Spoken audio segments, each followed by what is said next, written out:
Hey guys, Solomon here. Hope you're having a great day. In this video, we're continuing Hippo Week by covering a game in which Magnus Carlsen won with the Hippo, actually pretty recently in December of 2022 in the 2022 World Rapid. This is round 3. Here, Magnus Carlsen going up as black against the very strong GM Tomaszewski, who started this thing off with D4. Okay, so in this rapid game, we see G6, D6, and Bishop G7. I usually recommend, and in my course, which I'll leave a link to it down in the description below, G6, Bishop G7, and then D6. But I mean, you know, a lot of these moves are interchangeable to a certain point. Knight F3, and now A6. I'm a big fan of A6. You know, here Carlsen looking to potentially play B5, just gaining some space on the queen side. You know, usually when we think of the Hippo, we think of 6 pawns on the 6th rank, but a move like B5 can't hurt, right? Looking to play B4, kicking that knight around, and if A3 or something, okay, we have some space, which is nice. But white puts an end to this right away, right? We see the move of A4. And in this case, we got to be careful, right? If we play something like E6, white can now play A5, charging down the board, gaining a ton of space. And notice that for the rest of this game, this pawn cannot move to B6 or B5 without en passant taking place, right? And this is a big deal because, I mean, obviously in the Hippo, we want to fianchetto both of our bishops, but now our structure is going to get somewhat impaired, right? There's 2 different ways that it can. I mean, in this case, if we take back with the pawn, our pawn on D6, one of our most important pawns in the game is feeling a little bit neglected, not defended, right? So we already have 2 pawn islands there, which isn't the best. If we put a knight on D7 before playing B5 and then we take back with the knight, okay, I mean, G6 is still defended, but now we have a weakness on A6, which is attacked by both a bishop and a rook that haven't even moved yet, so white doesn't really have to earn it that much. And this is just not what we want, right?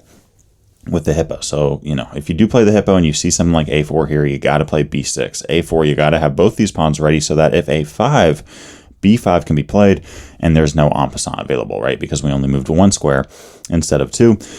And if anything, I mean, if white does play A5 and we play B5 here, B4 is really going to be able to get played whenever we want because nothing is going to be able to stop that push. And on top of that, the pawn on A5 is going to become a weakness. You know, if we ever break with a C5 flank push, A5 is going to start becoming a target, right? So, okay, we see Bishop C4, and now Magnus Carlsen playing E6. If you see Bishop C4, just lock that bishop down. Don't let it see the light of day. Okay, there's some tricky little traps sometimes that white can play, sacking the bishop. Just lock it down. Just lock the bishop down, right? And, okay, here white castles. We have knight E7, knight D7, the bishop fianchettos, and now H6. So now we have the full Hippo, and now we see the world champ actually continue with what is my favorite middle game idea for the Hippo, and that's really because you can get it almost every single game. The only way that you can't get this is if on the queen side there is a pawn on C4 or A4, or on the king side there is a pawn on F4 or H4. Really keep these squares, these exact squares in your mind when playing the Hippo, because if there's a pawn on one of these squares, for example, there's a pawn on A4, B5 is simply not possible, right?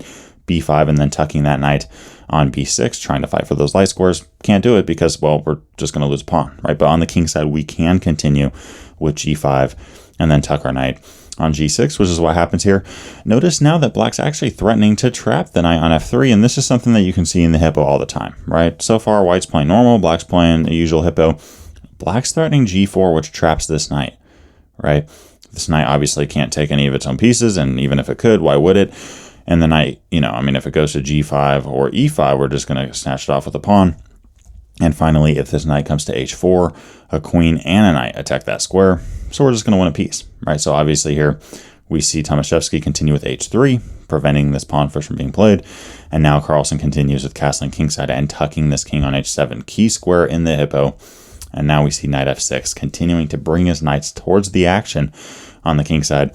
And just notice all of the king side and central squares that both of these knights are keeping an eye on, right? Both very active at the moment. White has somewhat neutralized these knights with the pawn and the bishop on G3, as well as the pawn on D4 and pawn on E4, but just wait.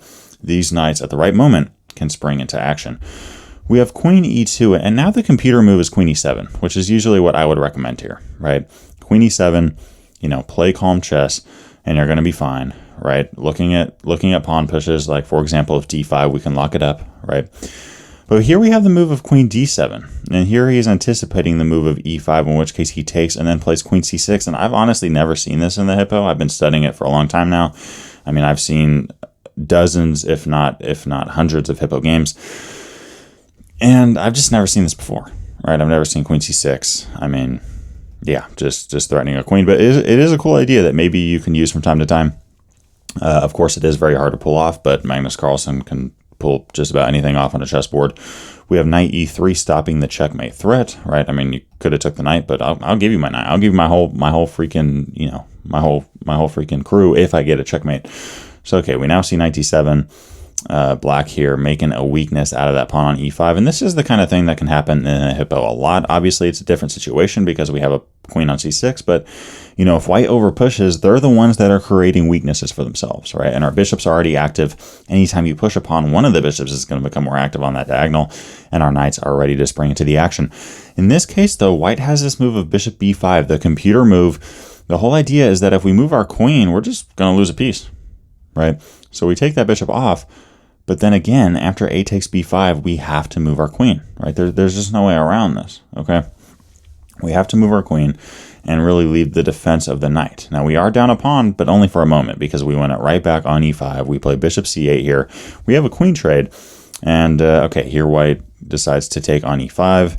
We take the rook, and they take on c7. So here, I mean, black has a rook, and in return, white has a knight and a pawn. So black is now +1 in the position. We have knight f4, knight c4, knight d5. You know, Carlsen here up some material, just trying to trade down. We have a capture, and now knight b6. Very resourceful chess here from the world champ. Can this rook move and defend the bishop? Well, I guess it could, right, to d8, but then, of course, we lose the exchange. That's not what we want. So instead, we see this move of rook a e8. Whole idea being that, sure, this bishop's not defended, but if you take it, rook takes e1 with check, right? Black's winning this. So going back, here white has to take on e8, and if they do, okay, we're not going to take with the rook, but we're instead going to take with the bishop to dodge this capture. Bishop d6 is played, and white here is able to take some material off. We take on b5, and we have now reached equality in terms of the material count, right? I mean, overall, you know, pieces have different numbers in terms of what they're worth. You know, a pawn's 1, a bishop's knight is 3. So in this case, white has a knight and 2 pawns for the rook, which is 5 to 5. But okay, I mean, here we have c3, rook a6, b4, f5, knight c7, check, and bishop c4. Carlsen did a really good job of neutralizing this knight in the game, right? I mean, notice if you have a bishop, right, and they have a knight, and the knight is, you know, 1, 2, 3 squares away from the bishop, this knight can't move to any of these squares, right? In fact, if we just move this knight down 1, I've seen this before, right? And in fact, you know, I've seen it before where a knight's on the edge of the board, black puts a bishop on c5 or a square like that, and the knight can't move at all. And the black king just walks in and takes the knight off because it can't move, right? In this case, the knight can't move to any of these squares, a8 included because of the rook. So we have knight e8 here. By the way, b5 is the computer move. I was a little surprised to not see b5 here. You know, maybe white was just concerned with the fact that this knight couldn't move and it was defending the pawn on b5. All that said, though, I mean, this pawn can pretty easily push up to b6. Going to b7 might be a little bit trickier because obviously the bishop on c5 just can't ever help that pawn get to b7 because the bishop can never attack it. All that being said, we have knight e8 here. White probably should have pushed some pawns a little bit more here and been a little bit more aggressive, but we now see Carlsen continue with king g6, taking away the f6 square. And just, you know, improving the positioning of his king. Biggest piece of advice for you guys going into the endgame, activate your king, right? Depending on the circumstances. I mean, sometimes if your opponent has 2 rooks or if they have a queen, you really, if they don't have a, you know, if they have a queen, you don't want to just throw your king out there. But in most endgames, you know, knights, bishops, pawns, you got to get your king active, right? Even rook endgames as well, in most cases. So, okay, knight d6. And again, bishop d3, right? Carlsen here going, look, my bishop is 3 squares away. Right, there's 2 squares in between us. This knight is again becoming neutralized. We have bishop d4, you know, defending the pawn. Maybe looking to play c4 here, right, with a little discovery action against the rook. But Carlsen here just plays rook b1. Whole idea being, if you want to play c4, thanks for the pawn. If you want to play b5, thanks for the pawn. So now these pawns are a little bit stuck. We have bishop e5, f4, and now Carlsen, you know, as white kind of just goes back and forth with the bishop, we see black improve their position. And, you know, just continuing to make space. We have a capture on g4, g3 with check, and f3. Beautiful move here. Notice this pawn is pinned, and there's simply no way for white to defend it. So we have g4. Here Carlsen takes on g2 a check, and then another beautiful move, f2. Right. And here white resigned the game. I mean, if you take on f2, we just take with the rook, and, you know, Carlsen would go on to win that, you know, slowly picking off these pawns, and then converting that into a checkmate win. And then if you take the rook off, right, or if you do anything else, we're just going to promote to a queen with check.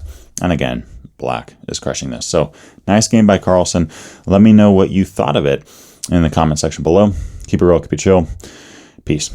Hey guys, wanted to give a big shout out to my Patreon supporters for the month of February in 2023. Appreciate you guys a ton. And if you haven't checked out the Patreon before, make sure to go check it out. There's a lot of Patreon exclusive benefits that you can gain, and I'd love to have you join the crew.